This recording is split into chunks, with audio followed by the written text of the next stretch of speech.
停6宝圈捞吧。qozoq qiz bo'lsa shunaqa qarab ketyapti-da. Voy, mana yerda deydi ofitsiantlik ish bor ekan. Mana yerda ketyapmiz, yana bittasida idish yuvishga ish bor ekan. Shunchadan beri boladan so'radik. Keyin yana mana bu yerda o'rda yigit turibmiz. Keyin u ishlaydi ekanda. Keyin aka nima ish qilasiz desak, ayta olmayman deydi. Keyin lekin ayta oladiganim deydi, ofisda ishlayman. Ko'pchilikda ingliz tilisi ham yaxshi bo'lmaydi. Shunaqa. Xitoy tilisi umuman yaxshi bo'lmaydi. Yil davomida ikkita tilni ham o'rganib ham ketish kerak. Endi universitetda darslar. Mana tanishlar bor yoki kelib bir haftadan keyin ishga chiqib ketishgan ofitsiantlikka. Nima deydi? Juda ham anaqa qiyin bo'lgan deyshadi. Xitoy tilini ham bilmaymiz, ingliz tilini ham bilmaymiz deydi. Yana chet el bo'lib ofitsiantlik qilib yuribmiz deydi. O'sha assalomu alaykum hammaga. Kiyuzman podkastining yangi qismini boshladik. Bugun gaplashadigan mavzular aytasiz endi. O'zi mana Xitoyga kelishimdan oldin ko'pchilik juda ham anaqa katta umidlar bilan kelgandim-da aka. Xitoyga boraman, hali juda ham katta davlat, aholisi ko'p, ishlar juda ham ko'p bo'lishi kerak deb o'ylardim-da. Kelganimdan keyin bitta qarasam, aholi ko'pligi u har doim foyda bo'lmas ekan. Hamma joy band bo'lib qolgan.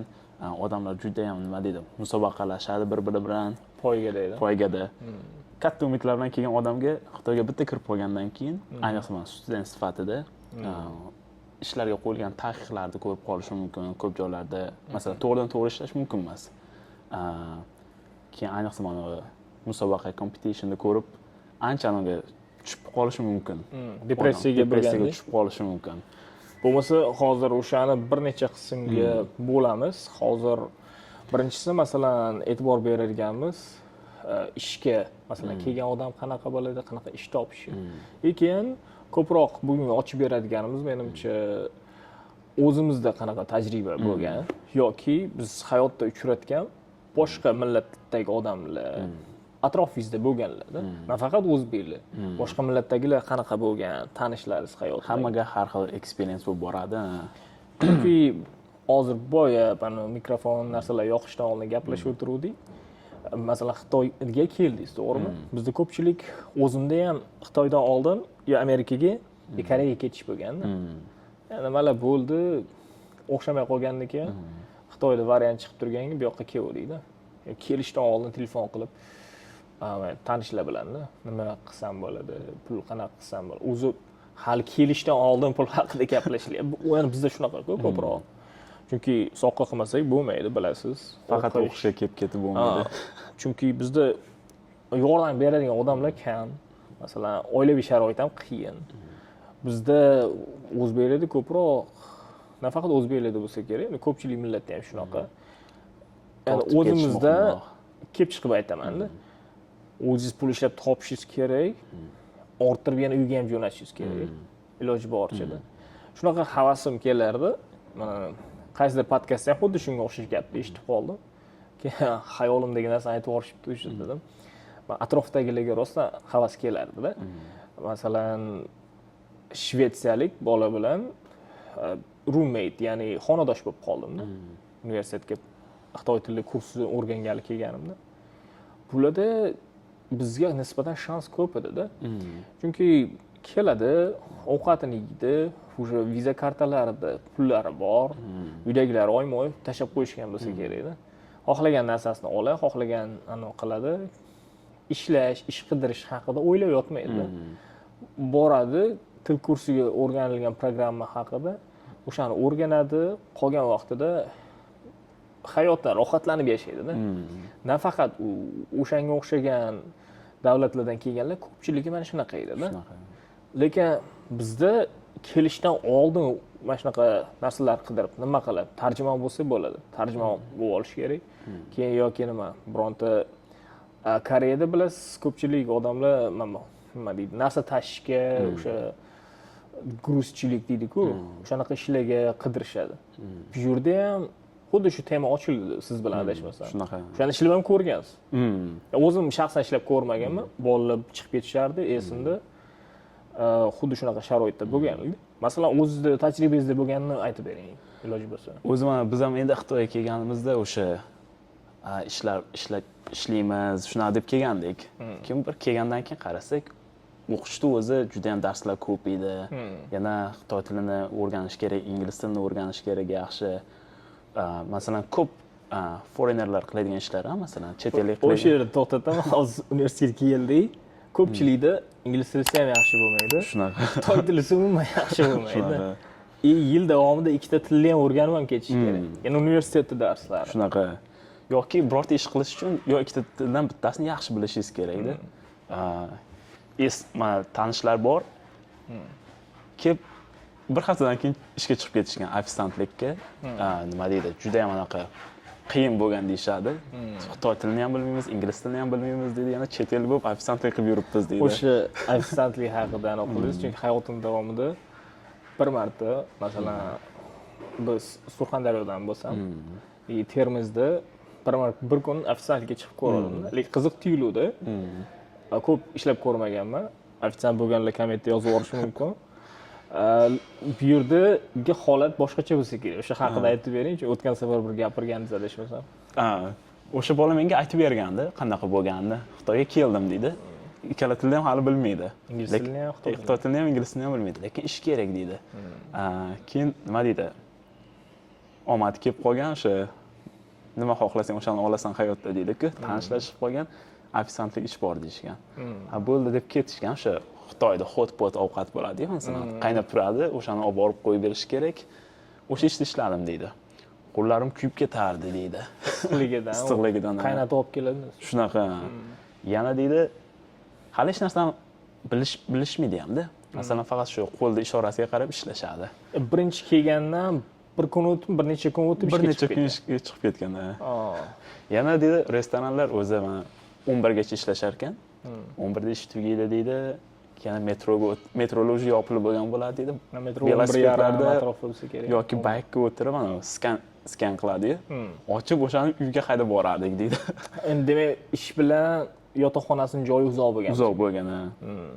Juda ham ana shu qiyinchilik bilan boshlanganda, masalan, to'g'ri kelib ish topaman degan odamga faqat shunaqa ishlar bor edi.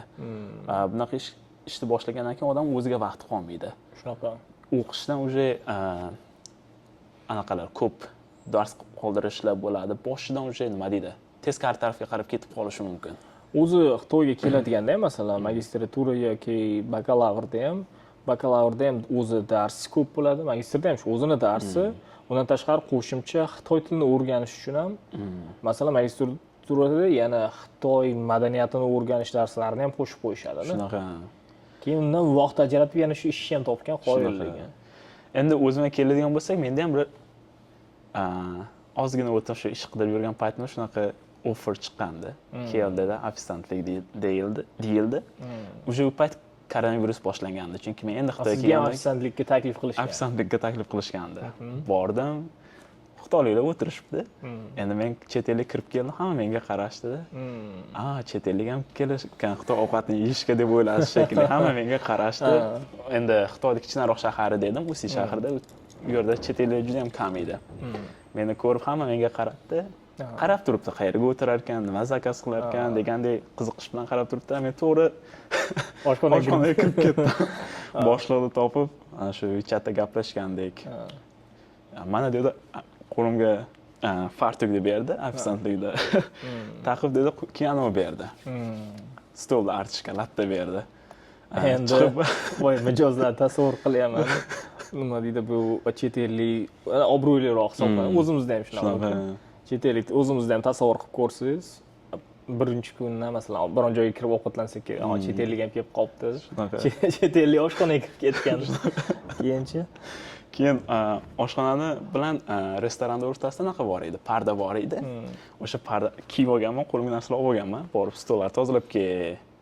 Juda ham yaxshi gapirdi, hurmat bilan juda ham yaxshi gapirdi, lekin pardan orqasidan qarab turibman. Hozir chiqsam dedim, точно hamma menga qaraydi. Kim bu ishni bulardan oldin qilsam, nafaqat o'zimga zarar bo'ladi, balki chet elliklar anasini ham tushirib qo'yishi mumkin dedim, lekin asta fartukni yechib qo'liga berdimda. Uzr dedim. Men bu ishni qilolmas ekanman dedim. Hech bo'lmasa dedim, shunaqa ishlarni boshlasam ham dedim, sal uzoqroqdan boshlay dedim. Shuda meni hech kim boshida ko'rmasin, to tilni o'rganib olgunimcha yoki qandaydir. Bilmadim, nimadir bo'ldi-da, to'xtatib shu bilan qilmagandim. Sizdan boshqa bolalar ishlab yurishadimi o'sha yerda? Lekin bolalar ishlab ketishdi. Chunki bizda ham mana shunaqa bo'lardi. Endi podkursga kelganmiz, til kursiga yurganda, yani bola aytardi, "Men bu nima deydi, angliyskimni oshirib olishim kerak, xitoy tilini oshirib olishim kerak, ish topishga osonroq bo'ladi."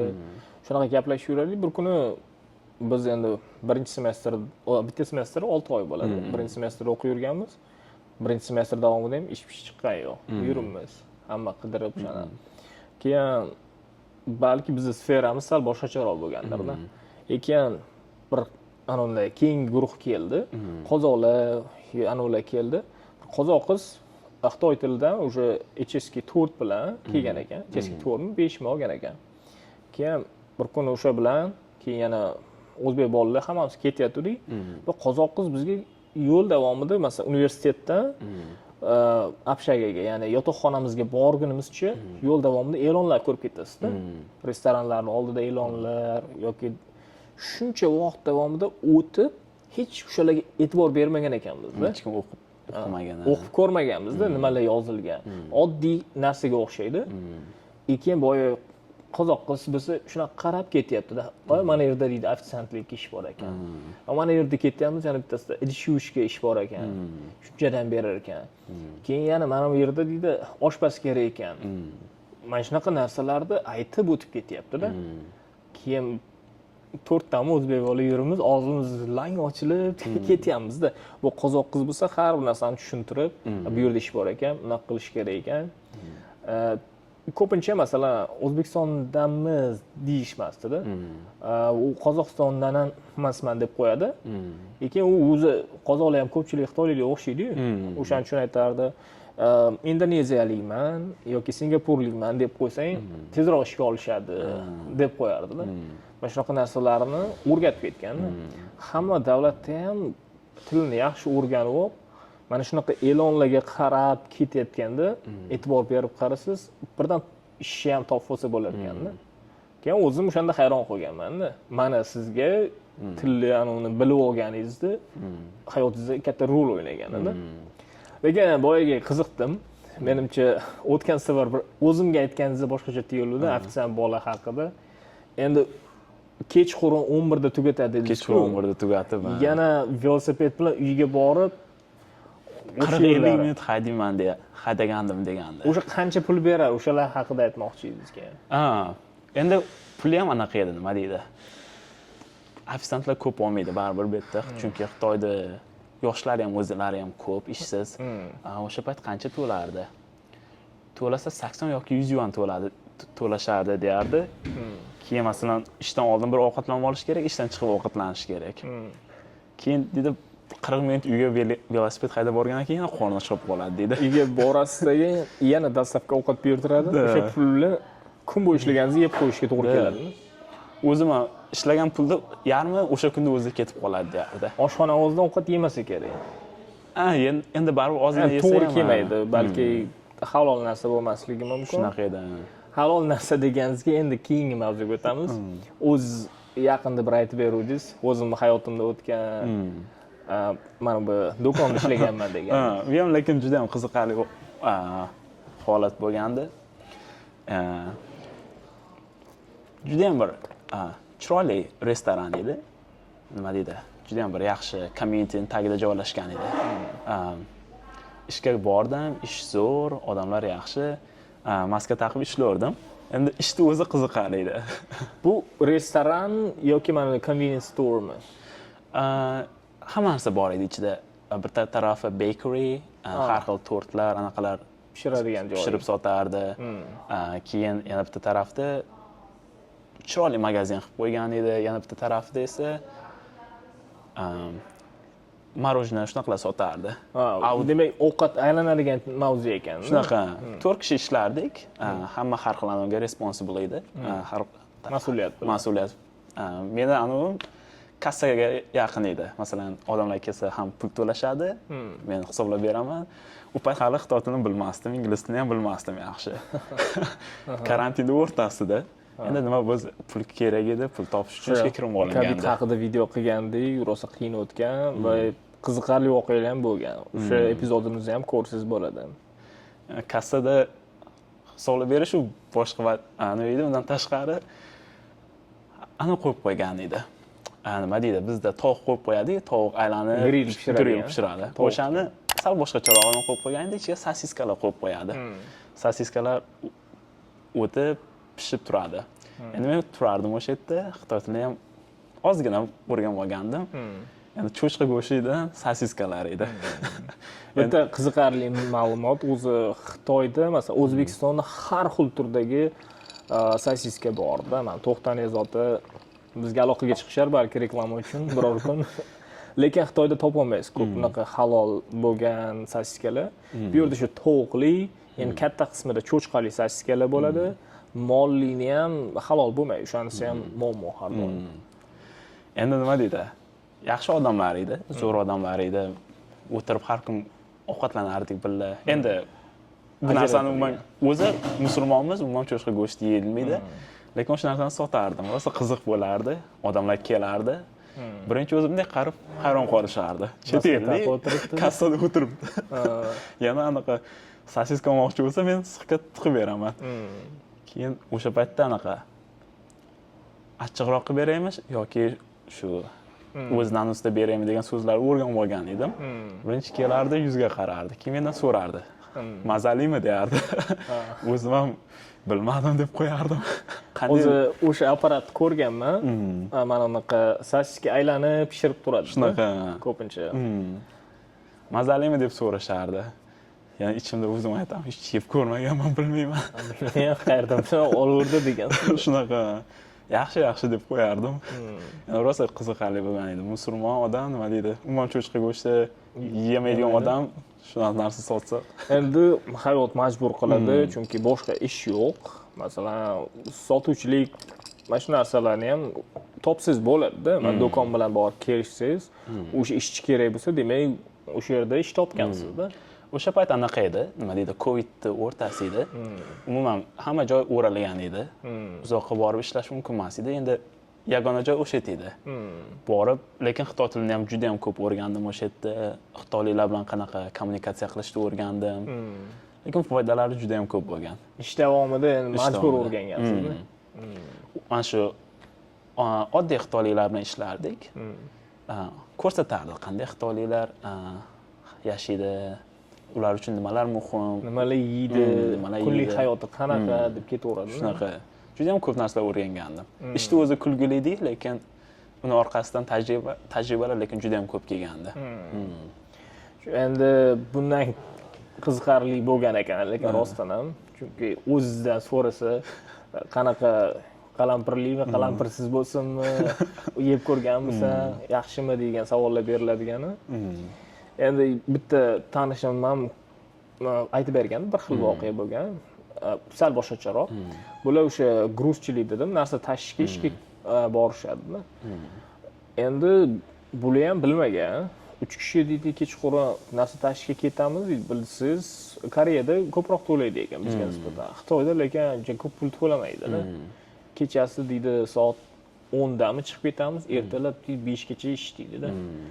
Xitoyda bilsangiz, mana Pinduoduo yoki Taobao mana onlayn shoppingdagi narsalarni taxlash kerak ekanda. Har xil korobka keladi deydi, o'shani sortirovka qilib chiqishimiz kerak deydi, taxlab deydi. Keyin ertalabgacha deydi, belangi bo'lib qoldim deydi. Hech unaqa ish qilib ko'rmagan ekanman deydi, narsalar tashib deydi. Keyin Xitoy tilim bo'ladi, gaplasha olardim deydi. Chunki universitetda ham o'qib yurgan bola o'sha aytib beryapti. Keyin bunaqa bo'lgan buni holatida ko'p pul to'lamagan. Chunki xitoylik bilan, o'rtacha xitoylik bilan bu bolaga bir xil to'layapti. Chunki bir xil ish qiladi. Keyin bundoq qaradim deydi, sal gapirishni bilardim. Yonimdagi xitoylik bilan ishchi bola bilan ozroq gaplashdi dedi. Keyin boya ishchi bola aytdi, har xil ish bo'lib turadi. Ish umuman bo'lmay qo'yganda shunaqa kelaman. Keyin o'sha bilan sal gaplashgandan keyin bu xitoylik bolaga boshqa ish yo'qmi, nimani bilib so'rasam, bor dedi. Keyin o'sha ishchi guruhiga qo'shib qo'yibdi xitoylik buni. Keyin deydi, boy xitoylik bilan gaplashib, guruhga qo'shib qo'ydi. Qarasam, boshqa joyda boshqacharoq to'lar ekan dedi-da. Bunga masalan to'layotgan pulidan 20% ko'proq joyiga bordi-da keyin. Keyin farqi bor ekanda. U boshqa kompaniyaga o'shanga o'tib ketgan, narsa tashiydiganligi. Lekin nima demoqchiman bu yerda? sal atrofdagilar bilan tanish bo'lib olib, hamma joyda ham sal gaplashib, yaxshi muomala qilsangiz, kirishib ketsangiz, ular ham sizga yordam beraveradi. Hozirgi topayotgan summangizdan ko'proq joyga sizga tavsiya qilib yuborishi mumkin ekanda. Shunaqa. Sal aqlliroq bo'lsangiz, eplab ketsangiz bo'lar ekan. Shunaqa. O'zim ham shunga o'xshaganroq ish qilgandim. Mebelni sex topgandim. U paytda ham hali xitoy tilini umuman bilmasdim.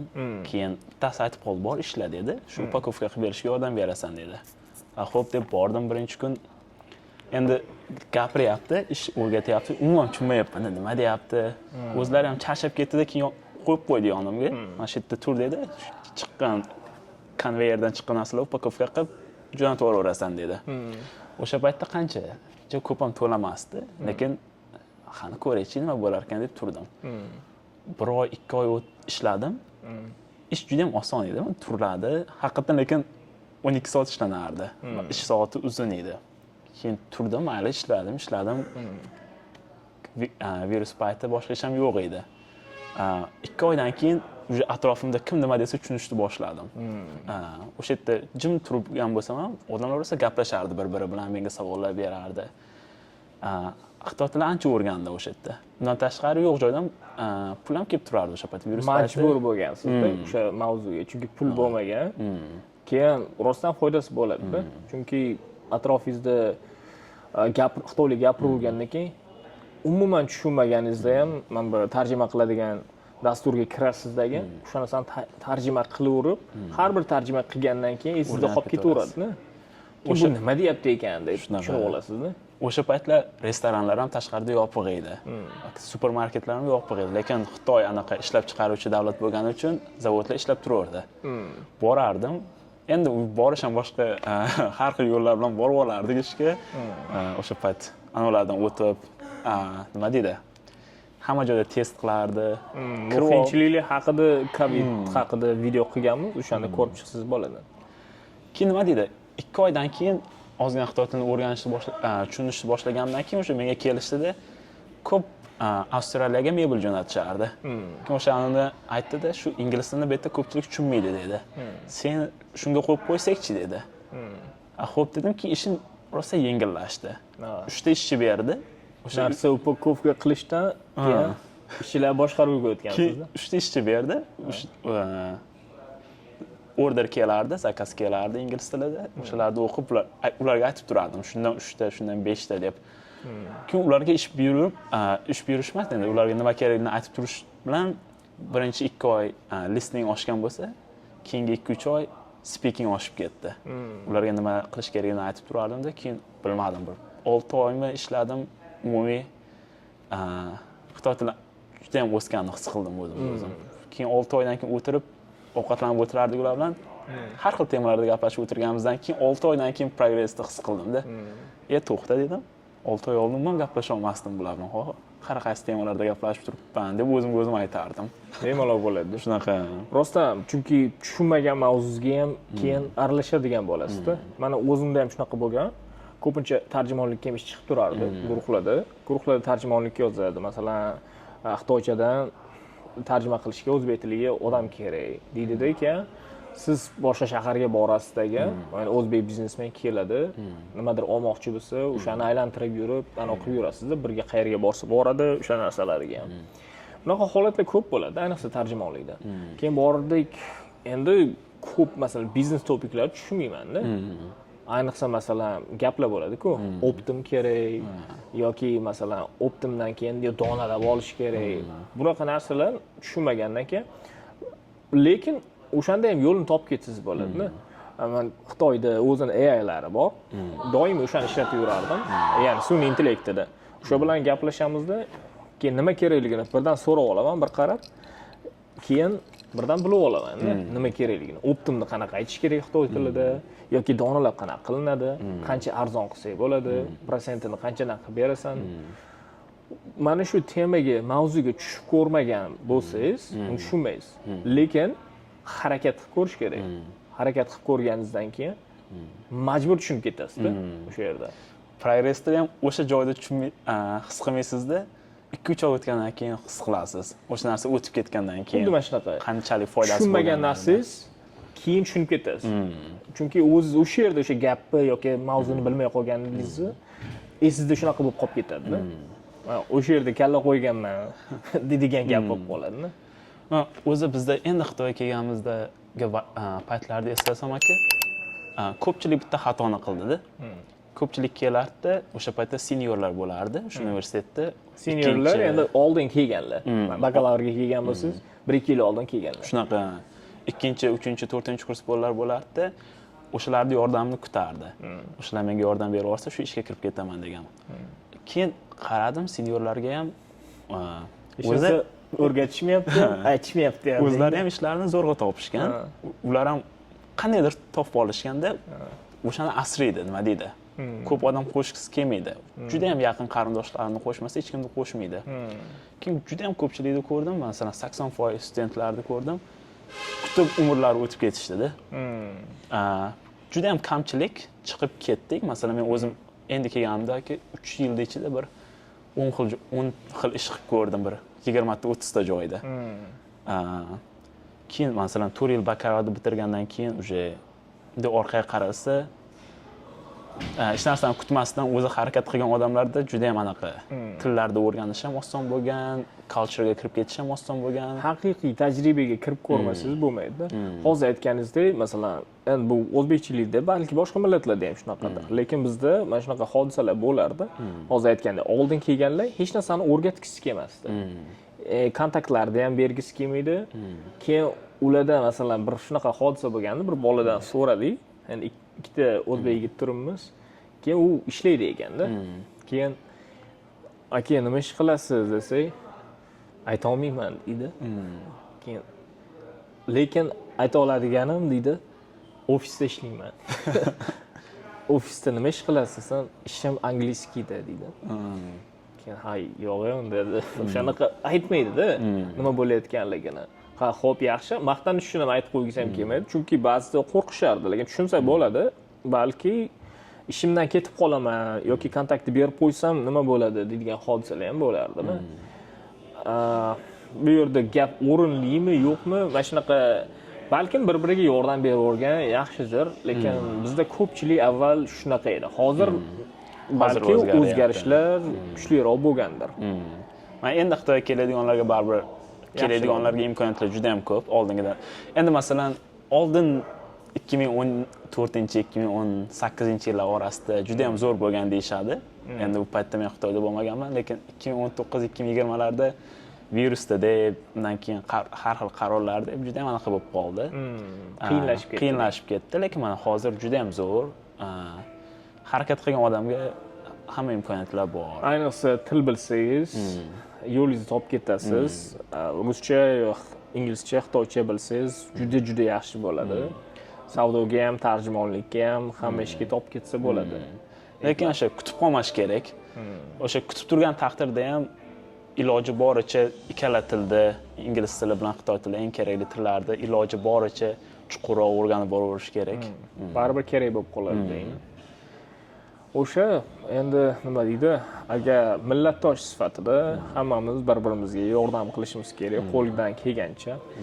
Eng bo'lmaganda ham menimcha, masalan, juda ham o'z kontaktimni share qilaman, ya'ni o'sha kontaktni berib qo'yaman.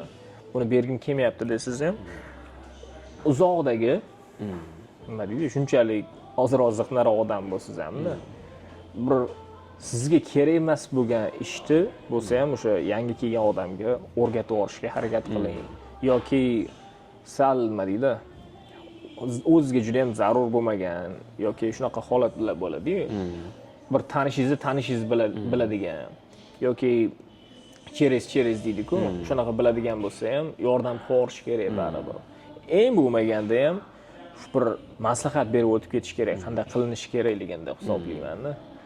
Birdan hamma narsani bekitib olib, nima qilayotganligini u bo'lmaydi. Qo'ldan kelgancha o'zingiz qanaqa xato qilganingizni shunaqa qilmang deb do'stona aytib o'tib ketish kerak deb o'ylayman. O'zim ko'pchilik qiladigan xato Xitoyga kelib ko'p masalan o'zbek vatandoshlarda ko'raman. Ikki xil asosan. Yo bittasi yaxshi ish topib o'zini polniy anaqa qilib tashlaydi, hammadan uzib tashlaydi. izolyatsiya qilib tashlaydi hammadan yoki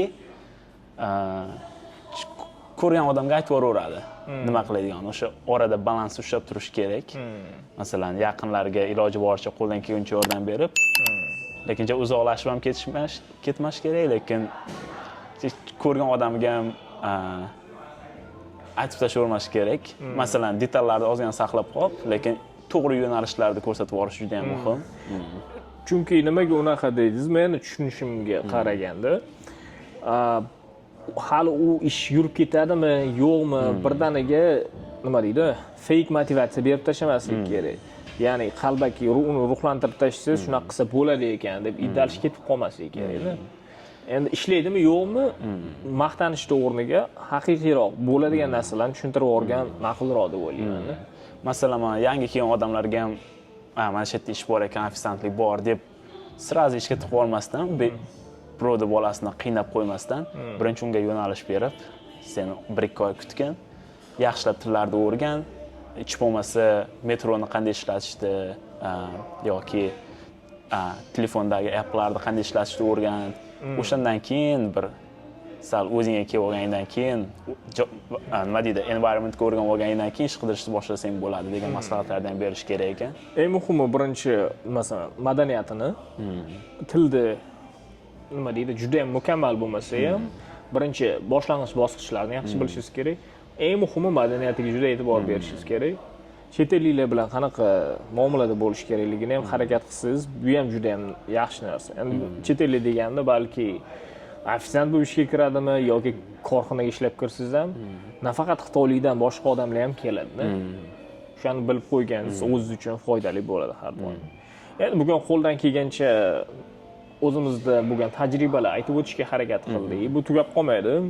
Bunaqa hodisalar juda ham ko'p bo'lgan. Hozir aytganingizdek, o'nlab ishga kirib ko'rganman, qanaqa bo'lgan dedingiz. Va o'zimda ham mana shunaqa narsa ko'p bo'lgan. Bular haqida hali yana gapirib o'tamiz. Bularni hammasini bitta podkastga tiqib bo'lmaydi baribir. Ancha bo'lib ketadi. Hozir ham yarim soat yozdik, adashmasam. Keyingi epizodda ko'rishguncha bo'lmasa. Ko'rishguncha xayr.